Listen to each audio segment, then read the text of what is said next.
Diego Lopez made a statement at Noche UFC, getting back in the win column with a spectacular spinning elbow TKO over Gene Silva in their featured featherweight clash. But the fireworks didn't stop with the finish. Right after the fight, Lopez aimed his frustration at Silva's corner, flipping them off inside the cage. At the post-fight press conference, he broke down why, saying Silva should spend less time talking and more time training. Lopez said yeah, that was for his training partners. Before the fight, they talked a lot, saying I wasn't ready, that I'd lose. I don't mind some trash talk, but after the fight, they came right up to me. So yeah, I gave them the finger. Maybe next time train more and talk less. You jumped up on the cage, you were flipping off some people. What was that about? Yeah, this is your training partners, no? It's like before I entered in the octagon, your partner, your training partner talk a lot. It's like, oh, you today, this guy you saw. Sorry guys, talk a lot of bad words, no? It's okay, no? But after I finish the fight, I go to face your training partners.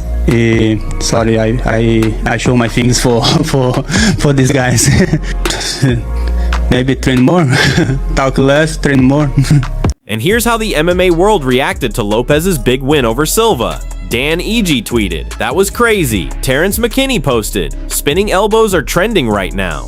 Aljamain Sterling said, "Great performance from Lopez, but respectfully, I'm still the best and I'm ready to prove it. I'll be champ again before I retire. Murphy isn't next. We'll see what the UFC decides in a week or two. I'll be training and ready just in case." Merab Davalishvili added, "What a wild ending. Congrats Diego Lopez. Gene Silva is a warrior." Henry Cejudo wrote, "Fight of the year. If you disagree, you're wrong. Diego Lopez is the real deal." Stephen Thompson praised the finish, saying that elbow was perfect, and even after eating some heavy shots, Lopez showed he's one of the toughest guys in the UFC. Billy Quarantillo added, "Landed the spin elbow after taking a few himself. Sick fight. Lopez is legit." Even Nassourdine Imavov chimed in, telling Silva, "Talk less next time, little man." After Lopez's huge win, former champ Alexander Volkanovski shared his thoughts in a YouTube video. Volk admitted he didn't expect Lopez to look so sharp early on and praised the spinning elbow finish. "I thought Silva might land big early and then fade later, with Lopez taking over in the later rounds. But Diego looked dominant from the start. Sure, he took damage, but maybe that was part of the plan to make Silva throw heavy shots, tire him out, and then catch him. That elbow was beautiful." I thought I'd do a quick instant reaction to Diego Lopez and Jean Silva. Wild 2 rounds. I didn't expect Diego to look so dominant early. I thought, I knew Diego's chin would probably hold up, but I thought, Jean Silva might land big on him early. And then maybe tire, and then Diego maybe come in them later rounds or something like that. I just felt like maybe Diego could have put himself a little bit more out of danger.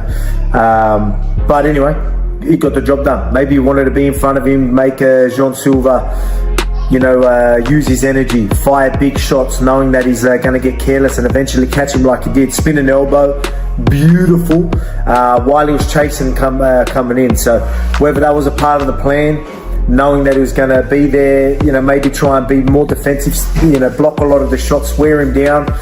When he really commits, make him pay. If that's the case, well done. But he did take a lot of damage in that second round till he got the finish. Volkanovski also addressed the idea of running it back with Lopez, saying he's not against the rematch. At the end of the day, it's up to the UFC. Maybe it's Lopez, maybe it's Lerone Murphy. Either way, I'll be ready. I just fought Diego, so does a rematch make sense right away? Not sure, but with a win like that, you never know. Who's next? I think the UFC will wait to see what happens with Jean Silva and Diego. I know Lerone Murphy's obviously one guy that coming off a big KO against Pico. I obviously said to that one, yeah, see you later. But then we're waiting around. So I'm guessing we're waiting around to see what happened with this fight. So I don't know. Does Diego get a rematch? Crazy win like that. Wild fashion again, doing what he always does. I know the UFC absolutely love him. Whether they push for him, we'll see what happens. But either way, you guys know me. Whoever it is, So I'll just sit back, see what the UFC say. Obviously I just fought Diego. Does it make sense to just rematch straight away? But you never know what the UFC wants. Meanwhile, ESPN MMA released footage of Gene Silva backstage, clearly emotional after the defeat. With that loss, every member of the Fighting Nerds team has now dropped their undefeated UFC record.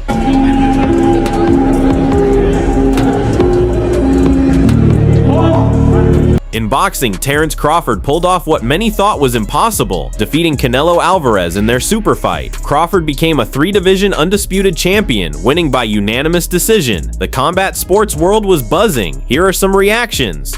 Bilal Muhammad.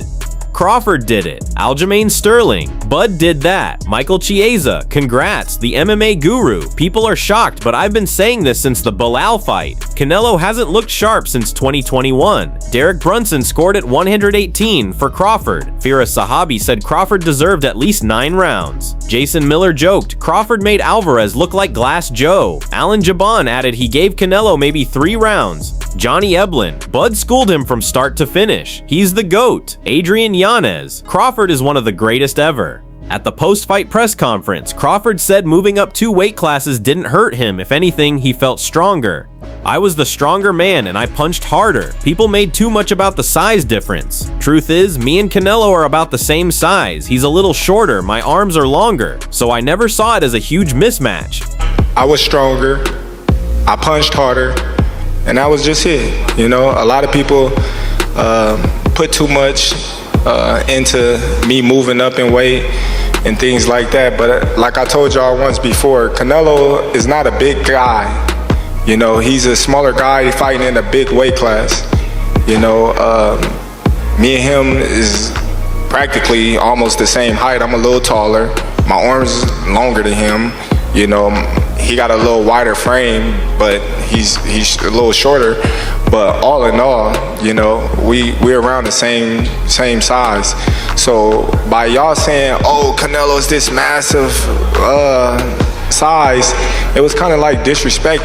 Then when y'all see me weigh in, then y'all say, oh, well, they not the same. It's not a big difference.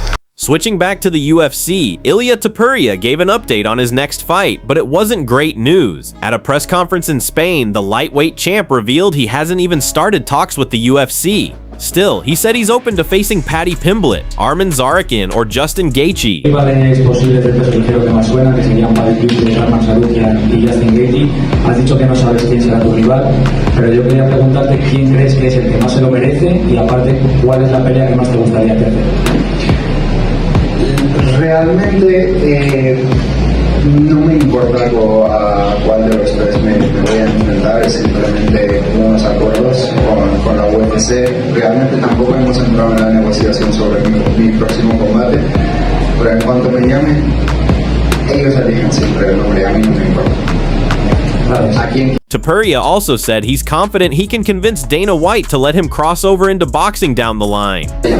Es algo que quiero hacerlo y no creo que él me diga que no a querer cumplir un sueño, ¿no? Yo creo que él es una persona que me apoyará, tendré su apoyo, no tengo ninguna duda. Será un tema de conversación a convencerlo, pero estoy seguro que se... That's all for today's update. Thanks for tuning in. Don't forget to like, subscribe, and hit the bell so you never miss your daily dose of MMA news.